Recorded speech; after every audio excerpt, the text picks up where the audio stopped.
Good morning అండి, అందరికీ నమస్తే. మనోభావాలు దెబ్బతిన్నాయి. ఈ మాట మనం డైలీ వింటుంటాం.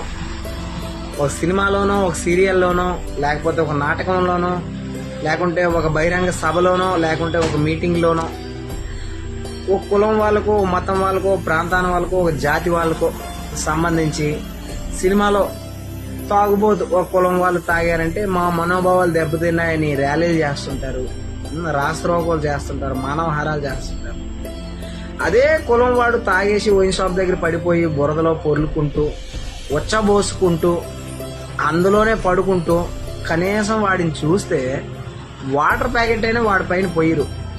అప్పుడు మాత్రం మన కులం వాళ్ళకి పడిపోయాడన్న మనోభావం మనకి ఎప్పుడు దెబ్బతిందు. లేకుంటే ఒక నాటకంలోన ఒకడు హత్య చేశాడు, అది మా మతం వాడే అని అంటాడు. ఆ మా మతం వాడు రోడ్డు మీద ఒకడిని నరికేసి చంపేసి కొరికేసిన వాటిని పట్టించుకోరన్నమాట. అప్పుడు మన మనోభావాలు అనేవి దెబ్బతినవు. ఎందుకు దెబ్బతినవు? మన భయం. అప్పుడు దెబ్బతినం మన మనోభావాలు. లేకపోతే ఏదో మీటింగ్లోనో వాళ్ళ అనుకోకుండా అంటారో లేకపోతే కావాలని అంటారో తెలియదు అనమాట. పలానా వ్యక్తి తప్పు చేశాడు, పలానా కులానికి చెందిన వాళ్ళు, వాడిని చేయండి, అరెస్ట్ చేయండి, లేకపోతే ఇంకేదైనా చేయండి అని అంటారు.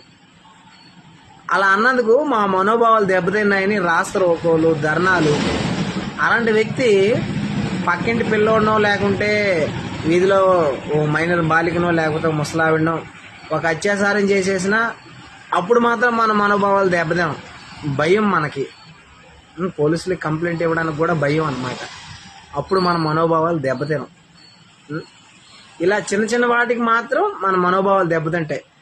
ముందుగా మన మనోభావాలు ఎప్పుడు దెబ్బతినాయంటే మనకు సంబంధించిన వాళ్ళు, మన కులం వాళ్ళైనా, మన మతం వాళ్ళైనా, మన జాతి వాళ్ళైనా, మన ప్రాంతం వాళ్ళైనా, మన భాష వాళ్ళైనా తప్పు చేసేటప్పుడు అది తప్పని ఎత్తి చూపాలి, ఆ తప్పుని ఆపాలి. అలా ప్రయత్నించినాడు నేను కానీ, మీరు కానీ, మనం కానీ, మన అందరం కానీ మన హక్కుల గురించి కానీ, మన మతం గురించి కానీ, మన ప్రాంతం గురించి కానీ పోరాడినా తప్పు లేదు,